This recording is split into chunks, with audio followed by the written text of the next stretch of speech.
We're opening our examination of one of the most persistent and genuinely disturbing unsolved cases in American history, the Keddie murders. That's right. And this isn't just going to be a discussion of a crime. It's really an investigation into the facts, the evidence, and the profound failures that allowed a quadruple homicide to remain unsolved for decades. Right. We're turning our attention to the sources that chronicle the tragedy of the Sharp family and their friend Dana Wingate back in 1981 in Keddie, California. And to really understand this, you have to picture the setting. I mean, it's crucial. Keddie was, and it still is, a tiny, rural railroad town. It's nestled deep in the Sierra Nevada mountains. Very isolated. Extremely isolated. It just feels so removed from the kind of violence you might associate with a big city. Our focus is specifically on house number 28 in the Keddie Resort. And that's the place. That's the place where Glennis Susan, who went by Sue, her son John, his friend Dana Wingate, and her daughter Tina Sharp all tragically lost their lives. And as we get into the really unsettling details, it's so important to remember the human tragedy here, the immense loss for the victims and especially for the surviving children. Absolutely. Our mission today is to take you through the entire trajectory of this case. We'll start with the family's background, the final ordinary events of that day before charting the just appalling discovery and the specifics of the crime scene. And from there, we have to spend a lot of time on where the investigation went so wrong. Yes, those missed opportunities, the institutional failures. And then we'll bring it into the modern day and highlight the critical 21st century breakthroughs that have finally generated some movement toward justice. It's a story of brutality, yes, but also of persistence. Incredible persistence. Okay, so let's unpack the context of the Sharp family's life in Keddie. Sue Sharp, born Glennis Susan Davis in 1945, she'd moved her family all the way across the country. Right. It was in July of 1979. Sue and her 5 children relocated from Connecticut to Northern California. This was right after she separated from her husband, James Sharp. Fresh start. A completely fresh start. She wanted to be near her brother, Don, who lived out there, so it was a move for family support. And where did they land initially? Well, they first settled in Quincy, which is a small community nearby. Sue rented a trailer in a place called the Claremont Trailer Village. And interestingly, it was a property that her brother had actually lived in before. Okay. But by the next fall, the family, they needed more space, 5 kids. So they moved into the much larger house number 28, in the Keddie Resort. And there's a really interesting detail about that specific house. There is. It's an unsettling one.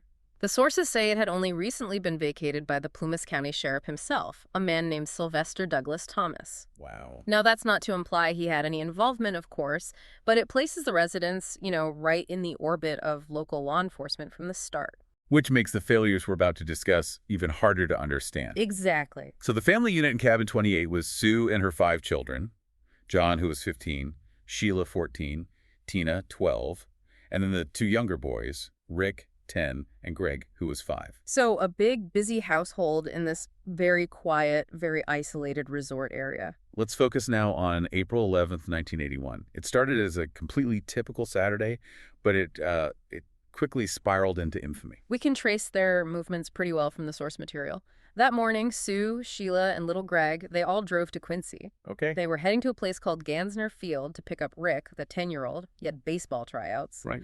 And around 11:30 in the morning, as they were driving, they saw John, the 15-year-old, and his friend Dana Wingate hitchhiking. Hitchhiking, which was so common back then. It's very common. So they picked them up, drove them the 6 miles or so back to their cabin in Keddie. But the boys, they didn't stay long. No, not at all. They clearly had plans back in Quincy. So just a few hours later, around 3:30 in the afternoon, John and Dana hitchhiked back again. And they were seen. Oh, yes. They were definitely seen downtown in Quincy. The reports suggest they were just, hanging out, maybe visiting some friends. And this is really the last confirmed sighting of either of them alive outside of cabin 28. Okay, so as the evening starts, the household starts to break up a bit for the night. Exactly. Sheila, the 14-year-old daughter, had a sleepover planned. She was going to the Seabolt family's cabin, which was right next door, cabin 27. Right next door. Literally feet away. She left her house a little after 8 p.m. to go spend the night there. And that brings us to Tina Sharp, the 12-year-old, who would, of course, become the focus of a massive search. Right. Tina was actually with Sheila at the Seabolt's house for a while, watching TV with them. Oh, okay. But then around 9:30 p.m., she decided to go back home. She asked what time it was and then returned to her own family's cabin to number 28. And that detail is so crucial. It's critical because it confirms she was inside the house shortly before John and Dana are believed to have returned, and before the attacks began, she was there. So as the night settles in, who is left in the house? So in one of the bedrooms, you have the 3 children who would survive. That's Rick, who was 10, Greg, who was 5, and their little friend, Justin Smart, who was sleeping over. And in the rest of the cabin? Just Sue Sharp. She was awake, waiting up. The timeline suggests that John and Dana came back sometime after 9:30, after Tina was already home, and they, completely unwittingly, either brought the killers with them or just created the opportunity for the attack to begin. And it's that window between their return and the next morning that holds all the horror. All of it. The terrifying silence of that night was, of course, broken the next morning. It was Sunday, April 12th, 1981. It was around 10 a.m. when Sheila Sharp, the 14-year-old, came home from her sleepover at cabin 27. And she's the one who walked in. She was the one. She opened the door to her home and found a scene of just absolute carnage. The sources are very clear. She found the bodies of her mother, Sue, her brother, John, and his friend, Dana Wingate, all of them brutally murdered in the living room. I can't even begin to imagine a 14-year-old girl. It's unthinkable. And then there's the other chilling element of this discovery. The other kids. The other kids. Well, Rick, Greg, and Justin Smart were found in an adjacent bedroom. Physically, they were completely unharmed. how is that possible? That's the question that has haunted this case for decades. They were apparently asleep through the entire event, which must have lasted for some time. Such incredible violence happening just a few feet away, and they heard nothing. It suggests something about the killers, doesn't it? It does. It suggests either this terrifying efficiency or a level of force that was just so focused on the victims in that one room. But at that moment, for Sheila, the horror wasn't just the three bodies, it was also who wasn't there. Tina was gone. 12-year-old Tina Sharp was missing from the home. And that, of course, changes everything. It's not just a triple homicide. It immediately launches this frantic search. The FBI even gets involved, right? They do, briefly. They start investigating it as a possible abduction. But, as we'll see, they pulled back fairly quickly, concluding the state was handling it. A decision that seems, in hindsight, just baffling. It really does. And it speaks to how this case was maybe mishandled from the very start. And that brings us to the crime scene itself. And the immediate contamination. Yes, the first contamination. After Sheila made the discovery, she, of course, ran screaming back to the Seabolt's cabin next door. A neighbor, Jamie Seabolt, he ran over. He did, and he did something very smart at first. He retrieved the three surviving little boys, Rick, Greg, and Justin, by pulling them out through their bedroom window. Right, to avoid having them walk through the living room. Exactly. A good instinct, but Jamie later admitted that before he did that, he briefly entered the house through the back door just to check for survivors. And you can't blame him. It's a human reaction. But in a high-stakes crime scene like this, even that momentary entry by a well-intentioned neighbor, you risk everything. You risk leaving your own fibers, smudging a footprint, just compromising vital forensic evidence from the absolute outset. So the scene was compromised before the first officer even got there. Almost certainly. Let's get into the specifics of what they found, the evidence that details the brutality. So sources describe it as a scene of just complete overkill. That's the right word for it. All three victims they found, Sue, John, and Dana, they were all bound. Bound with what? A combination of medical tape and electrical cords. This wasn't a quick attack. This suggests a deliberate, prolonged subjugation of the victims before the final assaults. And the blood spatter analysis confirmed it all happened in one place. Yes, all of it. The homicides were contained entirely within the living room area of that small cabin. The weapons found at the scene paint a grim picture. A terrifying picture. Investigators found 2 different bloodied knives and at least 1 hammer. Multiple weapons. Multiple weapons, which immediately makes you think, either multiple assailants working together or perhaps one person in a complete frenzy just grabbing whatever was at hand. An explosion of rage. We have to detail the injuries. It's difficult, but it's essential to understand the case, starting with Sue Sharp. Sue, the mother. She was found on her side, near the sofa. She was nude from the waist down. She had been forcibly gagged with a blue bandana and, horribly, her own underwear, all held in place with tape. The violence was just extreme. It was. She had been stabbed multiple times in the chest, but the most severe injury was to her throat. It was cut horizontally. a wound so deep that it severed her larynx and actually nicked her spine. And there was blunt force trauma, too, a very specific kind. Yes, a very unique detail. The sources confirm an imprint on the side of her head that matched the butt of a Daisy 880 Powerline BB and pellet rifle. A BB gun. Yes, suggesting the killer either brought it with them or found it in the house and used it as a bludgeon. The autopsy was conclusive. Her death was caused by the knife wounds combined with the blunt force trauma. She was attacked in at least 3 different ways. The boys, John and Dana, the violence against them was just as severe. It was. John Sharp, who was only 15, his throat was also slashed. And he had suffered extensive blunt force trauma to his head from 1 or more hammers. He also died from that combination of knife wounds and blunt force trauma. And Dana Wingate, the friend. Dana, who was 17, he endured similar head injuries, again from at least 1 hammer, but the medical examiner determined his actual cause of death was manual strangulation, asphyxiation. So strangulation, stabbing, and beating, all happening in that one room. It's an exceptionally vicious, personal, and prolonged attack, just layers of violence aimed at ensuring death. So given all of that, the noise... How did no one hear anything? Sheila and the Seabolts were just feet away in the next cabin. And that's the paradox. They reported hearing absolutely nothing, no screams, no struggle, no commotion at all. But someone else did. Someone else did. A couple who lived in house number 16, which was actually further away, they told police they were woken up at 1:15 a.m. By what? By what they described as muffled screaming. Muffled screaming. And that is a critical piece of the timeline. If the people right next door heard nothing, but people further away heard muffled screams, it gives you a very precise time window. The murders happened sometime after 10 p.m., but were likely underway around 1:15 a.m., and it suggests the attack was, I don't know, either meticulously contained or the victims were silenced very quickly. Which would explain why the children in the next room never woke up. It could. It's a terrifying thought. So the crime scene itself was brutal, but the official response, the investigation by the Plumas County Sheriff's Office, that became the next tragedy of this case. A series of missteps that just stalled justice for decades. It really did. Let's start with the early leads they pursued. Detectives interviewed neighbors pretty extensively. And a key detail came up right. The green van. The green van. Several witnesses, including members of the Seabolt family next door, they remembered seeing a green van parked at the Sharps' cabin around 9 p.m. that night. That seems like a huge lead. It should have been. A specific vehicle tied to the house around the time of the murders. But for whatever reason, its importance remained inconclusive in those first critical days. It just sort of fizzled out. And then there's the testimony of Justin Smart, the little boy who survived. Yes. Justin's account is. It's challenging.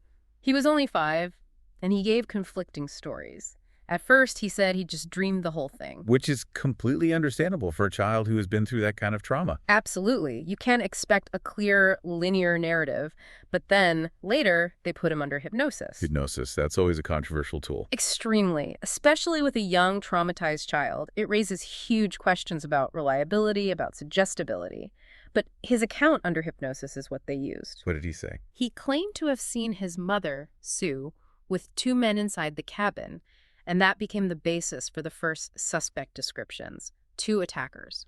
So they took this potentially unreliable testimony and ran with it. They ran with it, and it points to, I think, either a real desperation on their part or maybe just a lack of the more advanced forensic resources we'd expect today. At the same time, a very specific piece of evidence pointed directly at one of the neighbors. Yes, Martin Smart. This was Justin's stepfather, and he lived in the cabin right near the Sharps. He came to the police with a very interesting story. What was that? He reported that a claw hammer was suddenly, inexplicably missing from his home right after the murders. A claw hammer. And a hammer was one of the murder weapons. Exactly. A neighbor who would later become a prime suspect is essentially handing them a lead on a silver platter. My hammer is missing. This should have made him a person of immediate and very serious interest. Which brings us to what might be the single most unbelievable flaw of the original investigation. The composite sketches. Oh, this part is just staggering. Based on little Justin Smart's hypnotic testimony about the 2 men, law enforcement decides to release composite sketches to the public. A standard procedure, usually. Usually, except for their choice of artist. The person they chose was a man named Harlan Embry. And who was he? The source material is blunt. It describes him as an amateur with, and I'm quoting, no artistic ability and no training in forensic sketching. You're kidding. I'm not. He was a local guy who volunteered his time, but he was fundamentally, completely unqualified for a task this critical in a capital murder case. But why? Why would they do that? I mean, Plumas County could have requested help from the Justice Department, from the FBI. They have access to the best forensic artists in the world. That is the question, isn't it? It points to a catastrophic failure in judgment, and this decision had immediate and lasting damaging effects. Because these flawed sketches went out to the public. Exactly. Flawed images based on questionable testimony drawn by an unqualified person were sent out to the media. It almost certainly misled the public for years, sending them looking for people who didn't exist, while the real suspects were, right there. Do we know what the sketches described? We do. They describe two men in their late 20s or early 30s. Suspect 1 was tall, 5'11" to 6'2", with dark blonde hair. Suspect 2 was shorter, 5'6" to 5'10", with black, greased hair. And both were supposedly wearing gold-framed sunglasses. At night. At night. The whole thing was just... It was a disaster. It may have doomed the case from the very start. And while this was happening, the sheriff, Doug Thomas, he was focused on PR, on controlling rumors. He was. Rumors were flying around that the murders were maybe ritualistic or connected to drug trafficking. Right. Sheriff Thomas publicly and repeatedly shut those down, saying no illegal drugs or paraphernalia were found in the cabin. Which might have been true, But if you prematurely dismiss all alternative motives without a thorough investigation, you could be narrowing your focus way too early. And what about the federal help, the FBI, for Tina's disappearance? It just evaporated. The FBI was there investigating her case as an abduction, but by April 29th, that's just over 2 weeks after the murders, they officially pulled out. Why? Their official reason was that the California State Department of Justice was doing an adequate job, and the FBI's presence was unnecessary. Adequate. Okay. Losing the resources, the technology, the manpower of the FBI, that early in a quadruple homicide in a remote, difficult area. It was a massive, massive setback. A small county sheriff's department just didn't have the tools to handle a case like this on their own in 1981. So you've got a compromised crime scene, flawed testimony, a critical piece of evidence about the hammer basically ignored, botched suspect sketches, and the feds pulling out. It's a textbook on how not to investigate a murder. It's a catalog of systematic failures that really cemented this as a cold case almost from day one. A terrifying uncertainty about what happened to 12-year-old Tina Sharp. It lasted for 3 agonizing years. And then her fate was finally confirmed, but not solved. And the date of the discovery is just thick with a grim, horrible irony. What was the date? April 11th, 1984, the exact 3rd anniversary of the murders. Unbelievable. A bottle collector was out near Feather Falls in Butte County at a remote spot called Camp 18, and he found partial human remains. And this location, Camp 18, it's significant. Very significant. It was about 62 miles away from the Keddie Resort. 62 miles? That's not a short trip. Not at all. It immediately tells you that the killer or killers had the means and the time to transport a body a very substantial distance. This wasn't a spontaneous act by a passing stranger. No, this was planned. A deliberate disposal at a remote site. Exactly. And the remains that were found were the cranium, the top part of a human skull, and part of a mandible, a jawbone. And they were identified. Yes. By June of 1984, forensic pathologists were able to confirm that the remains belonged to Tina Sharp. This officially made the Keddie case a quadruple homicide. And this is where we run into yet another just astounding administrative failure that sabotaged the case. This one is hard to believe. Shortly after the public announcement that remains had been found, the Butte County Sheriff's Office received an anonymous phone call. Okay. And this is the critical part. The anonymous caller identified the remains as Tina Sharp's, but he did this before the official forensic confirmation had been made public. So this person knew. They had inside knowledge. They had to. This strongly suggests the caller was either the killer or someone very close to the killer, someone who knew where Tina's body had been dumped. This call should have been the biggest break in the case. They could have traced it, analyzed the voice. It should have been gold. It should have broken the case wide open right there in 1984. But it wasn't. What do you mean? The anonymous call was not properly documented by the Butte County Sheriff's Office at the time. They just lost it. They lost it. This lead was effectively lost to bureaucratic neglect. A tape recording of the call was made, but it was just filed away, forgotten. It wasn't officially rediscovered until sometime after 2013. 2013, nearly 30 years later. That's right. Decades later, a deputy working the now cold case found the tape buried at the bottom of an unrelated evidence box. I have no words. It's a catastrophic breakdown in evidence handling, and it ensured that the most promising lead they'd had in years was completely and utterly ignored. After all those failures, the long, frustrating silence of the 80s and 90s, the 21st century finally brought some new hope, mostly through new science and some very persistent investigators. It did. And first, just a note on the scene itself. Cabin 28, the murder house, it was demolished in 2004, so the physical location is gone forever. The renewed investigation, a lot of it was spearheaded by a special investigator named Mike Gamberg, and he focused heavily on that primary early suspect. Martin Smart. The neighbor, Justin's stepfather, the man who reported his hammer missing. Smart himself died back in 2000, but evidence connected to him started to finally surface years later. And the most damning piece of evidence was a letter that surfaced in 2016 written by Martin Smart to his wife Marilyn. This was written shortly after the murders, when he had driven out to Reno. And the letter, which has been confirmed by multiple sources, contained an absolutely chilling statement. What did it say? He wrote, "I've paid the price of your love, and now I've bought it with 4 people's lives." Bought it with 4 people's lives. Mm. That reads like a direct confession. It's about as close as you can get. It explicitly ties him to a quadruple homicide. And the most infuriating part is the story of this letter. It is. Investigator Mike Gamberg confirmed in 2016 that this letter was overlooked during the initial 1981 investigation. It was never admitted as evidence. Overlooked? They had it and they overlooked it. Can you imagine finding that kind of direct, written evidence decades after the primary suspect is already dead, knowing it was sitting in a file somewhere while the case went cold? It's maybe the single greatest indictment of that original investigation. And that's not the only confession linked to Smart. No. The focus on him intensified with allegations of a more direct verbal confession. A counselor that Smart was seeing regularly, she alleged that he had confessed to her about the murders of Sue and Tina Sharp. Specifically Sue and Tina. Yes, and this is where it gets strange. He reportedly tried to minimize his involvement with the male victims. He allegedly said, quote, "I didn't have anything to do with the boys." So he's admitting to killing the women, but not the boys. That's what he allegedly claimed. And he gave a motive for killing Tina. He said she was killed because she had witnessed the whole thing, and he had to stop her from identifying him. So that suggests a personal motive may be focused on Sue, and Tina was just a witness who had to be silenced. It does. It's a partial, self-serving confession, if true. But it still places him at the scene as a killer. And the investigation also had to account for a possible second suspect. Right. A man named John Bubaid. He was staying in the same neighboring cabin as Martin Smart right around the time of the murders. Bubaid died in 1988, but he allegedly had ties to organized crime in Chicago. So the theory is Smart and Bubaid. The possibility of 2 people involved.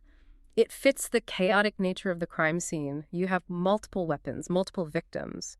The idea of Smart having a personal motive and Bubaid perhaps having the capacity for that kind of extreme violence, it makes a certain kind of sense. And then in 2016, a huge physical validation for all this new effort.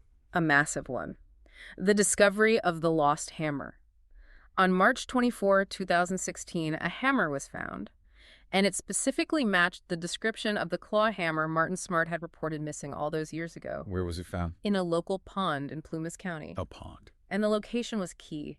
The Plumas County Sheriff at the time, Greg Hagwood, he emphasized that where it was found meant it would have been intentionally put there. It would not have been accidentally misplaced. It was deliberately hidden. Disposal of a murder weapon. That's exactly what it suggests. Finding that long-lost weapon so strongly associated with their prime suspect, it was a colossal step forward. And investigator Gamberg confirmed in 2016 they were looking at multiple suspects.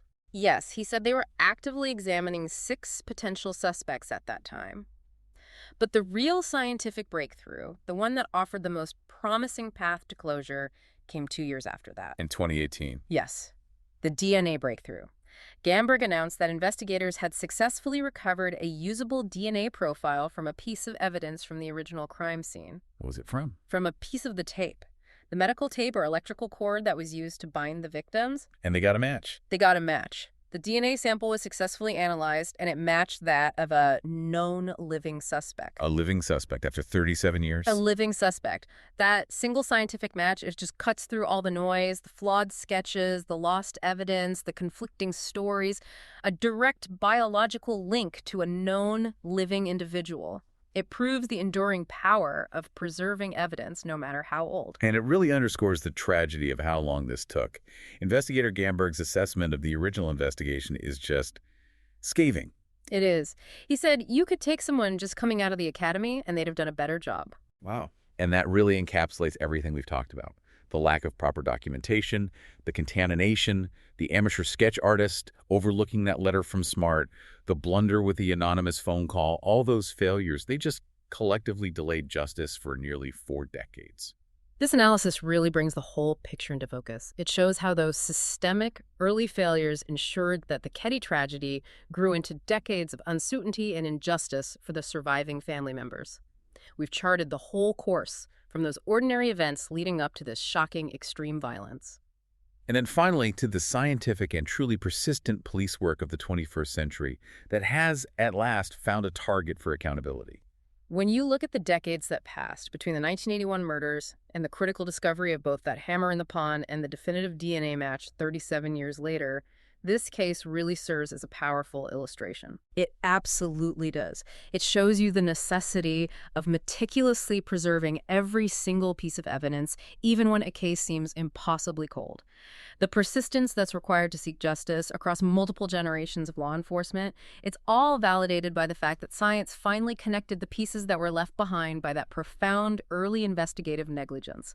This evidence allows the living to finally confront the actions of the past. Thanks for listening.